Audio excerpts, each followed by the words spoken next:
하나님께서 오늘 우리에게 주시는 말씀은 사도행전 3장 1절부터 10절까지 말씀입니다. 말씀을 받들어 읽겠습니다. 제9시 기도 시간에 베드로와 요한이 성전에 올라갈새 나면서 못 걷게 된 이를 사람들이 메고 오니 이는 성전에 들어가는 사람들에게 구걸하기 위하여 날마다 미문이라는 성전문에 두는 자라. 그가 베드로와 요한이 성전에 들어가려 함을 보고 구걸하거늘 베드로가 요한과 더불어 주목하여 이르되 우리를 보라 하니 그가 그들에게서 무엇을 얻을까 하여 바라보거늘 베드로가 이르되 은과 금은 내게 없거니와 내게 있는 이것을 내게 주노니 나사렛 예수 그리스도의 이름으로 일어나 걸으라 하고 오른손을 잡아 일으키니 발과 발목이 곧 힘을 얻고 뛰어 서서 걸으며 그들과 함께 성전으로 들어가면서 걷기도 하고 뛰기도 하며 하나님을 찬송하니 모든 백성이 그 걷는 것과 하나님을 찬송함을 보고 그가 본래 성전 미문에 앉아 구걸하던 사람인 줄 알고 그에게 일어난 일로 인하여 심히 놀랍게 여기며 놀라니라. 아멘. 네, 고맙습니다. 오순절 다락방에 모여있던 120명의 제자들에게 하나님의 성령이 임하셔서 예루살렘 교회가 탄생되었습니다. 사도행전 2장 42절부터 보면 이 교회는 사도들의 가르침을 받고 성도의 교제와 기도 생활에 힘쓰는 교회였습니다. 또한 성도들은 함께하면서 자신들의 물건을 서로 통용하고 자신들의 재산과 소유를 팔아서 필요한 사람들에게 나누어 주는 그런 경제 공동체가 되었습니다.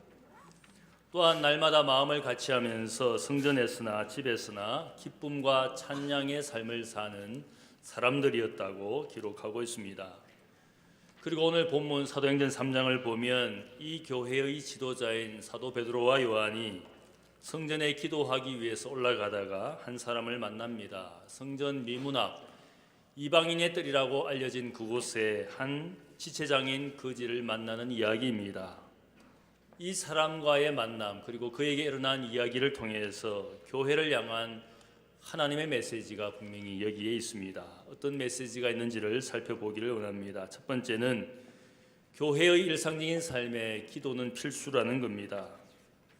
오늘 이야기에서 사도 베드로와 요한은 기도하기 위해서 성전에 올라가고 있었습니다. 베드로와 요한은 그 전에 오순절 성령이 임하시는 큰 경험, 특별한 경험을 하고 함께 교회가 되었습니다. 특별한 경험, 특별한 삶을 그들이 경험했다고 해서 갑자기 일상적인 삶을 포기하거나 세상 밖의 사람으로 살지는 않았습니다. 그들은 일상적인 삶을 계속 살고 있는데 일상적인 삶 속에는 기도하는 삶이 있었습니다. 오늘 말씀을 보면 유대인의 기도 시간 제9시, 오늘날로 따지면 오후 3시가 되는 그 시간에 성전에 기도하기 위하여 올라가고 있었습니다. 당시의 유대인들은 하루에 3번 기도했습니다. 아침 9시 그리고 12시, 오후 3시가 되면 그들은 기도하는 시간을 가지기 위하여 성전에 올라갔습니다. 구약 성경을 보면 바벨론 땅에 포로로 끌려갔던 다니엘이 그 바벨론 왕국 이방 땅에서도 자신의 집 다락방에 올라가 예루살렘 성전을 향하여 무릎을 꿇고 하루에 3번씩 늘 기도하는 일상적인 기도의 삶을 살았음을 보여줍니다. 아마 유대인들의 이 기도 시간을 모방해서 이슬람교의 무슬림들은 하루에 5번씩 사우디아라비아의 메카를 향하여 무릎을 꿇고 예배하고 기도하는 모습을 아마 여러분은 보았을 겁니다. 이슬람이 지배하는 중동이나 동남아시아에 가보면 하루에 5번씩 이슬람 사원인 모스크에서 육성의 소리를 들을 수가 있습니다. 기도와 예배의 시간을 알리면서 무아딘이라는 사람, 기도와 예배의 제창자인 무아딘이 외치는 아잔 소리를 여러분이 아마 들어보았을지 모르겠습니다. 그 소리의 내용은 알라는 위대하다. 나는 알라 외에는 신이 없다고 증언한다. 나는 무함마드가 알라의 사도인 것을 증언한다. 자 예배에 오라. 자 성공을 위해서 오라. 자 선행을 위해서 오라. 이렇게 외치는 아잔 소리를 들을 수가 있습니다. 하루에 5번씩 기도와 예배의 시간이 되었음을 알리고, 알라는 위대하고 무함마드는 알라의 사도이고, 성공하려면 선행하는 삶을 살려면 오라고 외치는 아잔 소리에 이 모든 무슬림들은 일상 속에서 기도와 예배하라는 그 외침에 훈련을 받고 있습니다. 무슬림들은 일상의 자리에서 기도와 예배의 삶을 살고 있습니다.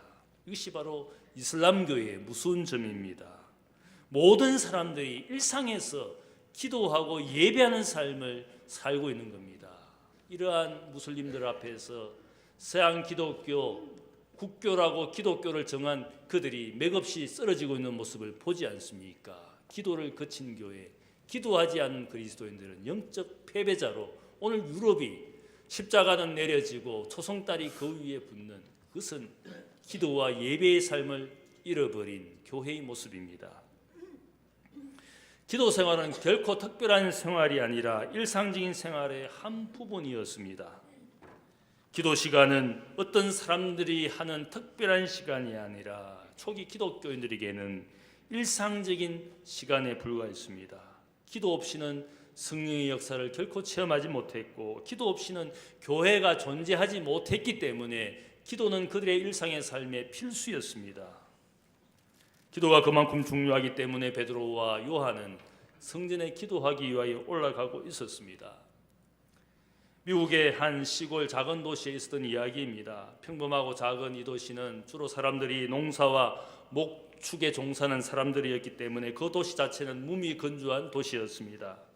그런데 이 도시를 살피던 한 사업가가 이 도시에 술과 도박이 있는 유흥주점을 세우고자 계획을 하였습니다. 이 사실을 알게 된 그 동네의 기독교인들이 그 가게가 개업하지 않도록 함께 모여서 한날 철야 기도를 함께 하였습니다. 그런데 결국은 술집은 개업하고, 그런데 얼마 가지 못해서 술집에 불이 나서 가게가 완전히 불타버렸습니다. 그때 술집 주인은 자기 가게가 불탄 것은 기독교인들 때문이라고 법원에 고소를 했습니다. 드디어 법정이 열리고 판사 앞에서 재판을 받는데 술집 주인은 술집이 불타서 망한 것은 동네 기독교인들 때문이라고 그렇게 주장을 했습니다. 고소를 당한 기독교인들은 자신들은 전혀 책임이 없다고 변호를 했습니다. 이때 판사는 판결하기 전에 양측에게 분명히 말합니다. 재판의 결과가 어떠하든지 간에 여기에 분명한 한 가지 사실이 있습니다. 원고인 가게 주인은 기도의 능력과 결과를 믿고 있고, 교회의 교인들은 기도의 능력과 결과를 믿지 않고 있습니다. 우스갯소리이지만 기도의 능력을 믿지 못하는 교인들이 많지 않습니까? 기도하지 않는 이유는, 그 근거에는 기도의 능력을 믿지 않기 때문입니다. 기도를 통하여 받는 은혜, 기도의 능력과 결과를 믿지 않기 때문에 우리의 일상생활에서 기도하는 삶이 없어져 가고 있습니다.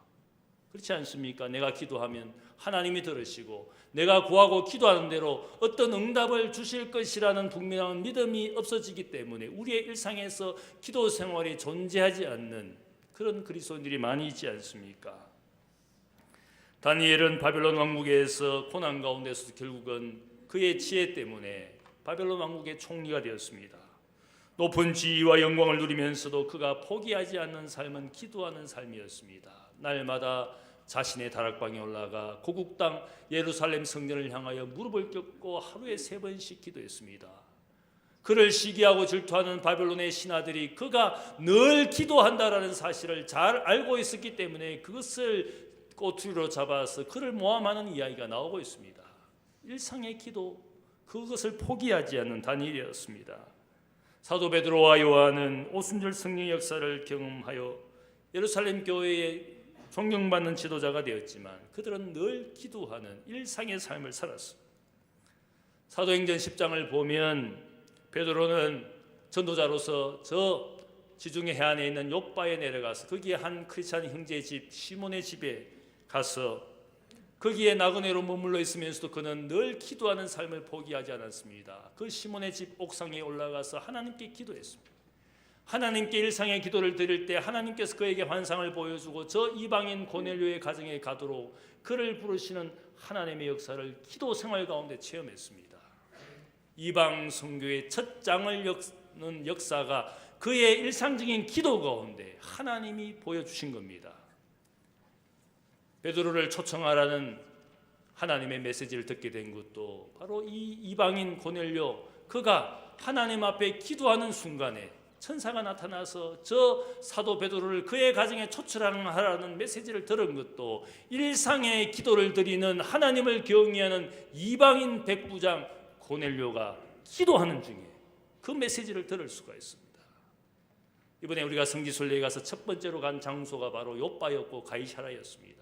욥바와 가이사라의 두 사람이 기도하는 중에, 일상의 기도를 드리는 중에 하나님의 메시지를 듣고 고넬료의 가정에서 두 사람이 만나고 하나님의 복음의 메시지를 듣고 성령이 역사하는 것을 체험했습니다. 이 모든 역사 속에는 일상의 기도를 드리던 두 사람이 하나님의 은혜를 받은 겁니다. 기도 없이는 어떤 성령의 역사도, 어떤 응답의 역사도 일어나지 않은 것이 초대교회의 모습이었습니다. 대학교회는 하루에 일상의 기도를 하도록 제가 훈련하기를 원합니다. 새벽 기도회를 통해서 아침 경건의 시간을 통하여 혹은 저녁 천사 기도 시간을 통하여 내 삶의 매일의 삶에서 기도가 내 삶의 일상이라는 사실을 우리가 훈련받기를 원하는 겁니다. 새벽에 나와서 자신과 가정 그리고 교회와 민족 그리고 선교의 역사를 위하여 아침과 새벽을 깨울 줄 알아야 되는 겁니다. 때로는 내가 멀리 살아서 교회에 나오지 못한다 할지라도 아침에 일어나서 가정에서나 혹은 직장에서 매일 성경을 가지고 하나님의 말씀을 가지고 고요히 경건의 시간을 통하여 하나님의 말씀을 묵상하고 그 말씀대로 내가 오늘 나의 일터와 이 가정에서 하나님의 말씀대로 순종하기를 원해서 기도의 삶으로 아침을 열기를 원합니다. 또한 저녁이 되면 10시 4분이 되면 어떤 자리에 어떤 상황에 있든지 간에 하던 일을 멈추고 고요히 눈을 감고 이 교회의 연약한 환우와 또한 불행한 이웃을 위하여 기도할 줄 알아야 되는 겁니다. 일상의 기도는 우리의 삶에 오늘 우리가 살아가는 이 삶이 영적 전쟁터라는 사실을 깨닫게 하고 사탄의 시험과 악으로부터 우리를 구원하도록 우리가 승리하도록 하는 절대적인 일상의 무기이기 때문에 기도하는 삶이 필요합니다. 기도를 잃어버린 기독교인, 기도하는 무슬림, 오늘 이것이 정적 전쟁터이지 않습니까? 아잔의 소리에 세뇌당해서 거짓 종교의 종이 되게 하는 무슬림의 모습이 아니라 우리의 기도하는 모습은 우리 영혼에 인지하신 성령의 음성을 듣고 그분의 부르심에 응답하여 오늘도 우리의 연약함을 도우시기 위하여 우리에게 주신 보혜사 성령의 음성에 내가 응답하여 기도하는 겁니다. 기도하지 않는다면 여러분은 성령의 사람이 될 수 없습니다. 기도하지 않는다면 영적 전쟁터에서 승리할 수가 없는 겁니다. 그래서 바울은 우리에게 말하기를 무시로 성령 안에서 기도하라. 예수님 우리에게 말씀하시기를 항상 기도해야 하고 낙심하지 말아야 된다. 기도를 강조했습니다. 교회와 그리스도인은 일상에서 기도하는 삶을 살 수 있어야 되는 겁니다. 오늘 이야기에서 두 번째 하나님의 메시지는 우리 교회가 만나고 섬겨야 할 이웃이 우리 곁에 존재한다라는 사실을 알려주고 있습니다. 우리가 교회 생활을 하면서 예배를 드리고 혹은 봉사를 하고 교제를 합니다. 주로 주일에 다 이루어집니다. 이러한 교회 생활을 늘 반복하다 하면 우리가 가진 생각이 잘못될 수가 있습니다. 어디에 가서만 교회 생활을 하고 어떤 날과 시간에만 내가 그리스도인의 교인의 삶을 살고 있다라고 혹 우리 스스로가 세뇌당하고 그렇게 우리가 어떤 날 어떤 장소에 있으면 마치 기독교인의 삶을 사는 것처럼 생각할 수가 있습니다. 사도행전에 나타난 교회의 이야기는 그런 교회 생활을 말하지 않습니다. 한마디로 우리가 교회이다. We became the church. 어디에 가서 교회가 되어가서 교회 생활을 하는 것이 아니라 우리의 삶의 모든 시간과 모든 날과 모든 장소에서 우리가 교회이다라는 사실을 사도행전이 말하고 있습니다.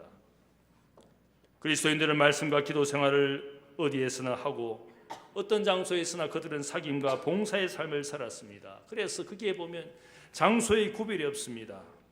성전에서나 집에서나 기쁨과 찬양하는 삶을 살았습니다. 시간의 구별이 없습니다. 모든 날이 주님의 날이라고 생각을 했습니다. 사람의 차별이 없어졌습니다. 가난한 자나 부자나 종이나 주인이나 남자나 여자나 함께 모여있는 차별과 벽이 허물어진 교회 공동체였습니다. 이런 모습 때문에 예루살렘 군중들이 예루살렘 교회 교인들의 모습을 보면서 도전을 받았습니다. 그들의 모습을 보면서 칭송하기 시작했습니다. 내가 어디에서나 어떤 날이나 교회가 될 때 예수님의 목격자가 된 것이고 복음을 증언할 수가 있는 겁니다. 어디에 갔으면 어떤 날에만 겨우 몇 시간 교인처럼 산다고 해서 내가 정인이고 목격자가 되느냐? 결코 그렇지 않습니다. 내가 어디에서나 어떤 날에서나 하나님의 교회로서 존재할 때 우리가 증언자가 되고 목격자가 되고 복음을 전하는 자가 될 수 있다는 겁니다. 사도행전의 교회 이야기는 우리가 교회라는 사실을 알려주고 있습니다. 성령의 역사를 경험하고 교회가 된 베드로와 요한이 오늘 만난 사람은 성전 미문 뷰티풀 게이트라고 알려진 그 미문 앞에 앉아있는 한 사람이었는데, 이 사람은 나면서부터 걷지 못하는 지체장애인이었고 구걸하여 살아갈 수밖에 없는 가난한 거지였습니다. 이 이야기의 다음 내용을 보면 이 사람이 40세가 되도록 아무것도 할 수 없었던 걷지 못하는 장애였음을 알려줍니다. 그래서 그의 가족이나 친구들이 그를 성전 앞 미문 앞에 데려와서 구걸하여 생계라도 이어가도록 그를 그 자리에 두었습니다. 저는 사도들과 이 사람과의 만남이 교회가 만나야 될 이웃이 누구인지를 알려주는 하나님의 메시지가 여기 있다고 생각을 합니다. 성령의 역사를 경험하고 교회가 된 사도가 처음으로 만나게 된 한 이웃은 그 예루살렘 군중 가운데서도 가장 불행한 이웃이었습니다. 하나님이 이 두 존재를 만나게 하신 특별한 만남의 의미가 있습니다. 왜 이 만남이 특별한 의미가 있겠습니까? 예수님의 이야기 가운데 예수님께서 기도하시다가 변화산에서 영광을 받으신 이야기가 나옵니다. 거기에 보면 베드로가 예수님의 영광을 보고 자신은 이 산 위에서 예수님을 위하여 초막을 짓고 헌신하겠습니다. 주님을 위하여 이렇게 평생 살겠습니다. 자신의 헌신을 주님께 고백했을 때 주님께서 그 헌신을 받지 않았습니다. 오히려 베드로와 야고보와 요한을 데리고 저 산 아래로 내려갔습니다. 산 아래로 내려갔을 때 예수님과 제들이 만난 한 불행한 이웃이 있습니다. 귀신 들린 소년이 귀신 들려서 불에도 물에도 뛰어들어가는 고통을 안고 살아가는 소년이 거기에 있습니다. 아버지는 자식의 불행을 보면서 주님께 눈물로 호소합니다. 내 아들이 이러한 고통을 당하고 있습니다. 내 아들을 고쳐달라고. 불행한 그 소년과 아버지를 보면서 주님이 제자들에게 말씀합니다. 믿음 없는 패역한 세대, 불행한 세대에서 너희가 해야 될 것이 있는데 기도 외에는 너희가 할 것이 없다. 기도를 강조했습니다. 산 위의 영광에 취하여 산 위에서 헌신하는 그런 삶이 아니라 저 불행한 세대를 만나면서 불행한 이웃을 만나며 그들을 위하여 기도하는 그리스도인이 되도록 주님께서 무엇을 위하여 헌신해야 되느냐? 교회는 성령의 역사를 경험하고 있다고 해서 특별한 존재로 산 위에 사는 존재가 아니라 이 세대 가운데 불행한 이웃을 위하여 기도하며 살며 그들을 위하여 사는 인생이 되라고 주님께서 말씀해 주신 겁니다. 성령의 역사를 경험한 교회의 사도들은 미문 앞에 앉은 한 불행한 이웃을 하나님이 그들을 만나게 해주신 겁니다. 성전 미문 곁에서 도움을 구하는 불행한 이웃에게 교회는 진정으로 누구를 섬겨야 할지를 보여주신 첫 만남이었습니다. 그것이 중요합니다. 저는 늘 만남 속에 하나님의 뜻이 있다고 생각합니다. 이번에 성지순례에 가서 또 예루살렘 이스라엘 땅에서 가이드를 해주신 그 목사님이 사역하시는 것을 우리가 보았습니다. 그 목사님과 함께 예루살렘의 명동거리라고 할 수 있는 벤 예후다 거리에서 한국에서 온 청년들이 그 장애인들을 위해서 평일에는 봉사하다가 주말이 되면 그 명동거리처럼 많은 유대인들이 오고 가는 그 자리에서 찬양을 합니다. 복음을 전합니다. 우리가 그 자리에 함께 있으면서 이 목사님의 사역을 어떤 사역인지를 알게 되고 그 유대인들을 위하여 복음을 전하고 찬양하는 그 청년들의 찬양 소리 속에 우리의 마음이 뭉클해지는 것을 경험했습니다.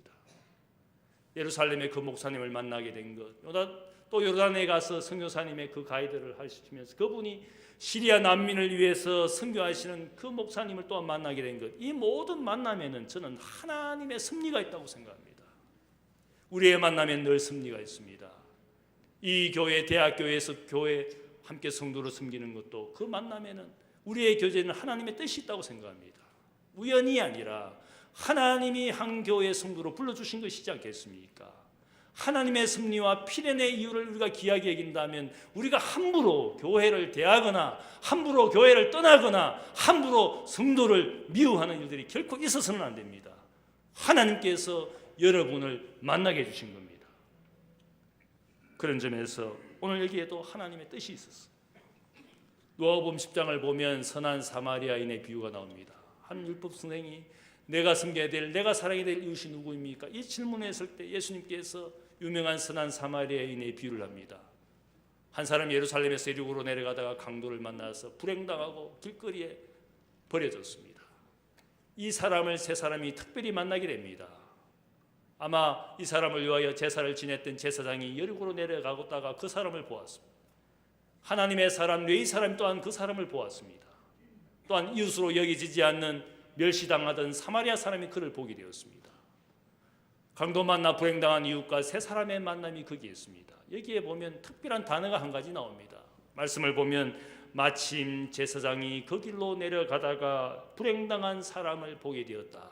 여기에 보면 마침이라는 단어, 특별한 단어가 나옵니다. 헬라어가 성경에 단 한 번 사용된 단어 수구꾸리아라는 단어가 나옵니다. 거기에 우리가 한글로 번역할 때 마침이라고 번역했습니다. 영어로는 by chance, 우연히. 저는 이것을 우연이라고 절대로 생각하지 않습니다. 왜냐하면 하나님의 사람들을 하나님께서 어떤 불행한 이웃을 만나게 해주시는 그 자리는 결코 우연이 아닙니다. 내가 제사장이라면, 내가 하나님의 사람, 뇌의 사람이라면, 내가 그리스도인이라면, 내가 교회라면, 내가 만난 이웃은 결코 우연이 아닙니다. 하나님의 섭리와 필연 가운데 이 이웃을 내 눈앞에 만나게 해주신 것이었습니다.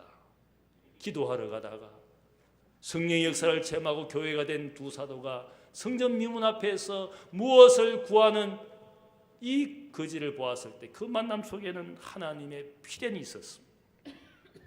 왜 이것이 필연이었는지 사도행전 3장과 4장에 이 사람의 이야기가 계속됩니다. 이 사람이 치유를 받고 이 사람의 일들 때문에 온 예루살렘이 난리가 납니다. 예수의 이름으로 그가 걷게 된 것, 이 사람이 날마다 성전 미문에서 구걸하던 거지였는데 이 사람이 걷게 되고 성전 안으로 뛰어들어와서 하나님을 찬양하는 모습을 온 예루살렘 군중이 목격했습니다. 이 사람의 이야기가 예루살렘에게 스캔들이 되었습니다. 종교 지도자는 이 사람이 예수의 이름 때문에 고침받은 사실을 알게 되고 예수의 이름이 권능이 있어서 이 예수의 이름 권능 때문에 사람들이 예수를 믿게 될까 두려워서 사도와 교회가 예수 이름 전하는 것을 절대적으로 못하도록 그들에게 위협했습니다. 이 사람과의 만남은 필연적인 이유, 하나님이 예루살렘 땅을 복음을 전하도록 그를 사용하신 만남이었습니다.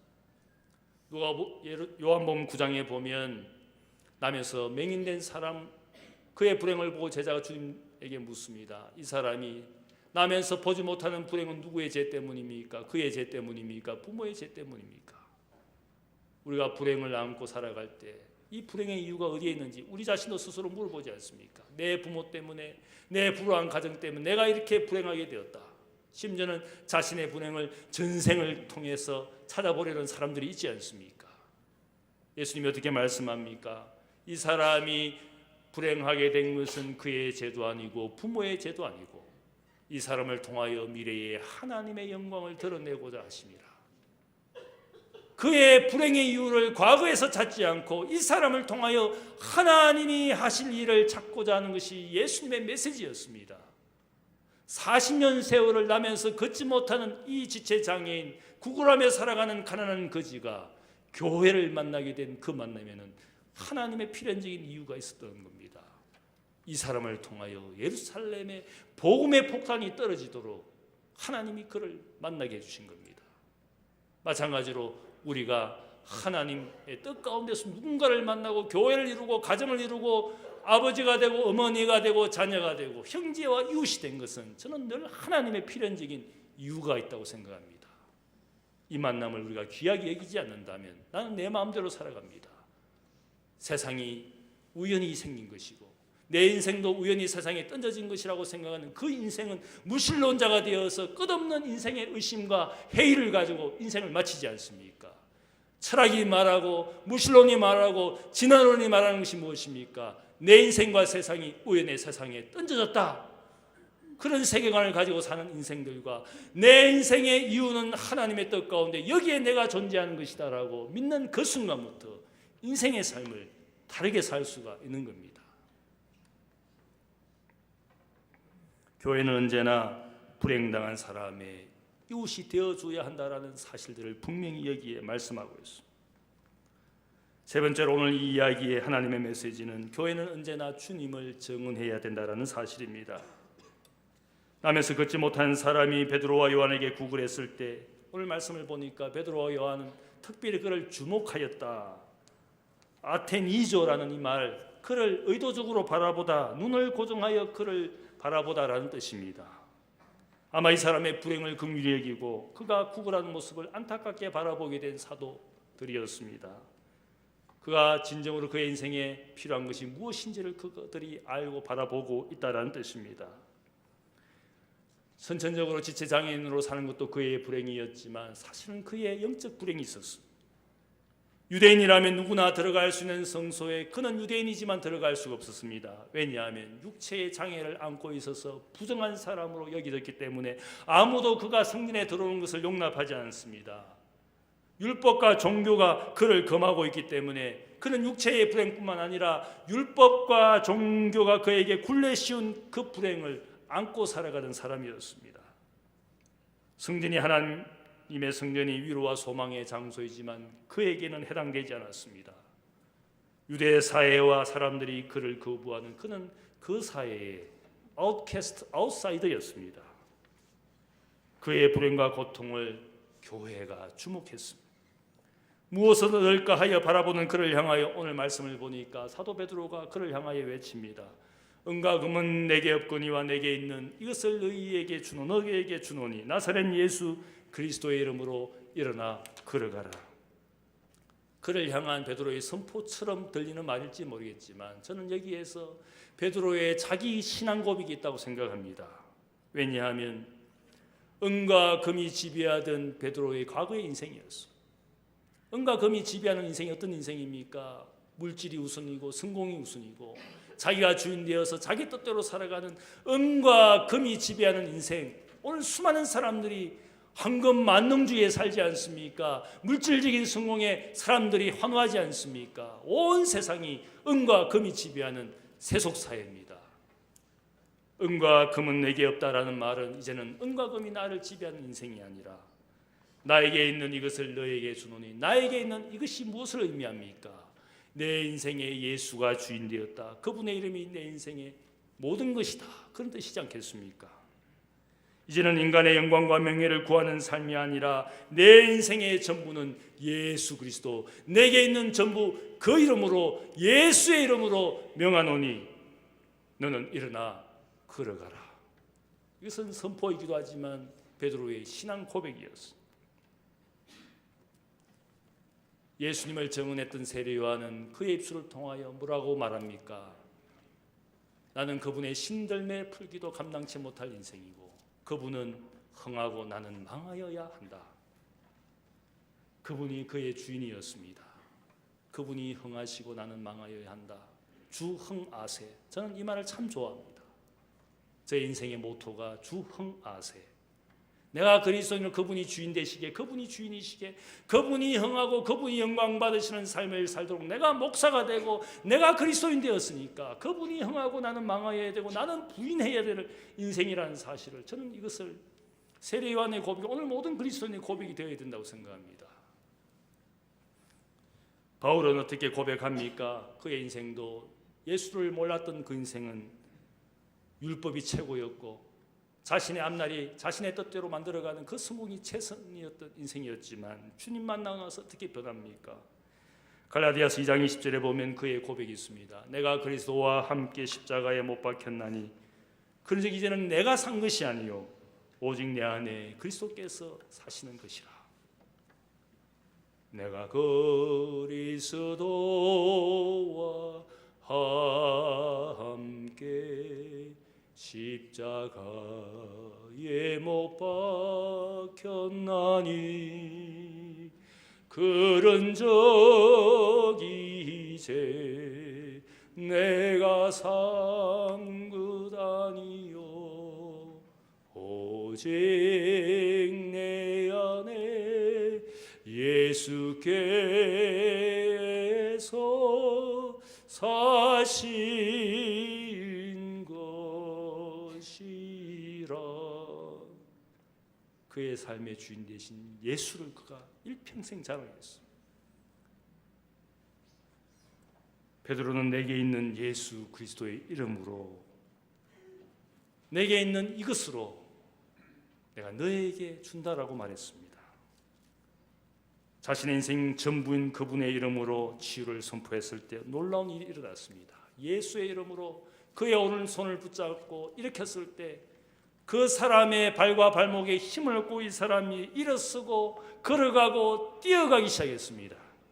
놀라운 것은 이 불행한 이웃이 치유를 경험했을 때 그가 드디어 서게 되고 걷게 되고 뛰게 되었을 때 그가 가장 먼저 한 일이 무엇입니까? 그토록 바라만 보던 저 성전으로 뛰어들어가서 그가 뛰고 걷고 드디어는 하나님을 찬양했습니다. 무엇을 말하고 있습니까? 그의 불행은 육체적인 불행으로 끝난 것이 아니라 영혼의 불행이었습니다. 사람들의 멸시와 사람들의 무시를 받으며 소외당하는 그 인생이 육신의 고침을 받았을 때 그가 먼저 한 일은 성전으로 뛰어가서 하나님을 찬양하는 것이었습니다. 이 만남은 특별한 의미가 있습니다. 하나님께서 우리가 만나게 하시는 모든 이웃들, 그 속에는 영혼의 불행을 보도록 하신 만남이었습니다. 교회와 그리스도인의 손은 결코 기적을 일으키는 매직 터치의 손길이어야 된다, 그렇게 말하는 이야기가 아닙니다. 이 이야기에서 중요한 것은 베드로의 고백입니다. 바뀌어진 그의 인생을 고백했습니다. 더 이상 세상이 지배하는 인생이 아니라, 은과 금이 지배하는 인생이 아니라 예수가 내 삶을 지배하시는 그분이 내 인생의 모든 것이다. 은과 금은 없지만 내게 있는 이것으로 너에게 준다. 그리고 그의 손을 붙잡았습니다. 내게 있는 예수가 뜻하시면 치유를 하고 기적을 일으키고 구원을 주시는 그분의 이름이라고 말했습니다. 나중에 이 사람의 치유를 가지고 사람들이 환호했을 때 베드로가 설교합니다. 이 사람이 건강하게 된 것은 나의 경건과 나의 능력이 아니라 나사렛 예수 그리스도의 이름이 이 사람을 건강하게 하여 너희 앞에 세웠느니라. 마치 내가 능력과 나의 경건과 나의 신앙과 믿음 때문에 누군가를 고쳐주었다고 자랑하는 어떤 장로가 있는 것을 보았어. 신유의 은혜가 있다고, 능력이 있다고 자랑하는 사람 보았습니다. 그의 능력도 그의 경건도 그의 믿음도 아닙니다. 내게 있는 내 인생의 전부이신 예수가 그 사람에게 그 고통당하는 이웃을 향하여 구원의 손길을 베풀어 주신 겁니다. 필요하기 때문에, 하나님이 뜻하셨기에 그를 일으켜 준 겁니다. 중세시대 때 교회가 국가의 국교가 되고 교회가 부하게 되었을 때 교황 이노센트 2세가 교회의 부유한 모습을 보고 그가 신학자 토마스 아퀴나스를 만났을 때 그런 한탄을 했습니다. 더 이상 교회는 은과 금이 없지 않다라고 말할 수 없는 교회가 되었습니다. 은과 금이 너무 많은 교회가 되었다고 한탄했습니다. 교황의 한탄을 들은 신학자 토마스 아퀴나스는 그 교황의 한탄을 듣고는 대답합니다. 맞습니다. 교회는 은과 금이 더 이상 없다라고 말할 수 없게 되었을 뿐만 아니라 교회는 더 이상 나사렛 예수의 이름으로 걸어가라라고 말할 수 없게 되었습니다. 오늘 교회가 성장했다고, 교회가 돈이 많다고, 건물 크게 잘 지었다고 자랑하지 않습니까? 큰 교회 되었다고 얼마나 자랑합니까? 중세 시대의 이야기가 아니라 오늘 우리 시대 한국 교회의 이야기입니다. 교인들이 너무 부유해서 기도하지 않습니다. 필요한 것이 없어서 더 이상 기도하지 않습니다.